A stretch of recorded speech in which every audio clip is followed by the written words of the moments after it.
படித்து முடிச்சோடனே நான் வந்து லெக்சரராக தான் இருந்தேன். ஆனால் இப்போ வந்து ஒரு 8 இயர்ஸாக ஒரு ஈவெண்ட் மேனேஜ்மெண்ட் கம்பெனி ரன் பண்ணிகிட்ருக்கேன். 2014 வந்து பிஇ வந்து அன்யூனிவர்சிட்டி ரேங்கோடு நான் வெளியே வந்தேன்.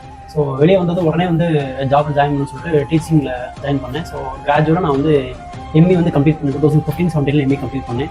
எல்லா வீட்டில் இருக்கிற மாதிரி கவர்மெண்ட் ஜாப் தான் வந்து சேஃப்னு சொல்லி என்னையுமே எங்கள் வீட்டில் கைட் பண்ணாங்க. ஸோ நானும் ரிஸ்க் எடுத்தேன், எல்லாமே ட்ரை பண்ணேன், எக்ஸாம் எழுதினேன், ப்ராக்டிஸ் பண்ணேன், எல்லாமே ட்ரை பண்ணேன். ஸோ எனக்கு செட் ஆகலை. ஸோ எனக்கு இன்ட்ரெஸ்ட் வந்து பார்த்தீங்கன்னா ஈவெண்ட் மேனேஜ்மெண்ட் கம்பெனி தான் எனக்கு இன்ட்ரெஸ்ட் இருந்துச்சு. ஸோ கிராஜுவலாக நான் ஒர்க் பண்ணிகிட்டே வந்து சின்ன சின்ன ஈவெண்ட் எடுத்து பண்ணிட்டு இருந்தேன். பார்ட் டைமாக வந்து ஈவெண்ட் மேனேஜ்மெண்ட் கம்பெனி வந்து 2018 நவம்பர் 10 வந்து நான் ஸ்டார்ட் பண்ணேன். ஸோ கம்ப்ளீட்டாக வந்து பார்ட் டைமாக பண்ணுறப்ப எனக்கு வந்து ஃபுல் சாட்டிஸ்ஃபேக்ஷன் கிடைக்கல. ஸோ லாஸ்ட் 2 இயர்ஸ்க்கு முன்னாடி தான் நான் வந்து என்னோட ஜாப் வந்து கிளிக் பண்ணேன்.